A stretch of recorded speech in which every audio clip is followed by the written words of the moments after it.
Hello বন্ধুরা, welcome to my channel স্বর্ণালী স্বর্ণা।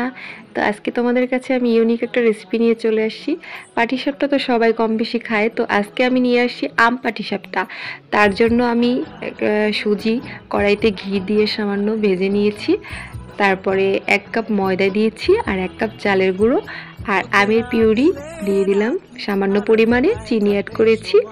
তারপরে যে যেরকম চিনি মিষ্টি খেতে পছন্দ করে সেরকম। আমটা অনেক মিষ্টি ছিল, তো আমি পরিমাণ মতো চিনি অ্যাড করে দিয়েছি, 1 কাপ চিনি দিয়েছি। তারপরে লিকুইড দুধ দিয়ে দিলাম। তারপর ডোটা ভালো করে মিশিয়ে নেব, বেশি ঘনও না আর বেশি পাতলাও না, এটা ভালো করে ডোটা মিশাতে হবে।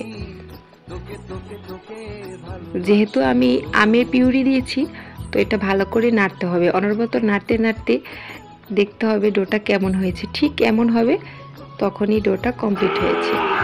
তো দেখো, আমি এরকমভাবে ভালো করে মিশিয়ে নিয়েছি। তারপর আমি চলে যাব চুলায়। আমি একটা প্যান বসিয়ে দিয়েছি। প্যানটা গরম হয়ে গেলে একটু তেল ব্রাশ করে নিব। তারপর পাটিসাপটা একটু ঢেলে দিয়ে গোল শেপ করে নেব।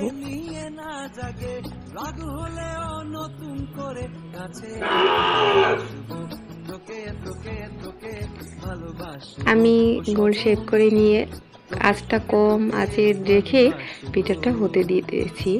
তো আমি আগে থেকেই ক্ষীর করতে দিয়েছি।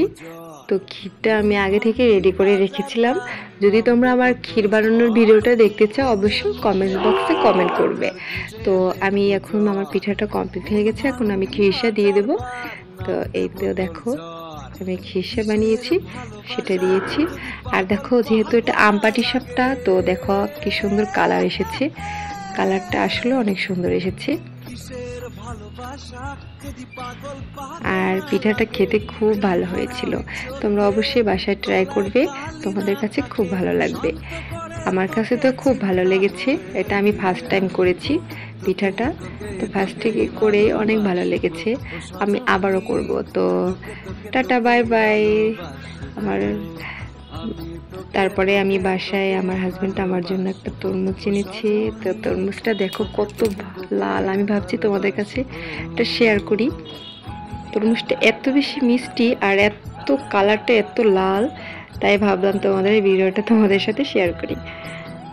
তো আমার ভিডিওটা যদি তোমাদের ভালো লাগে, অবশ্যই আমার চ্যানেলটাকে সাবস্ক্রাইব করবে আর আমার পাশে থাকবে। আর নেক্সট ভিডিও দেখার জন্য অনুরোধ রইল। সবাই ভালো থাকবে, সবার সুস্থ কামনা করছি। Bye bye.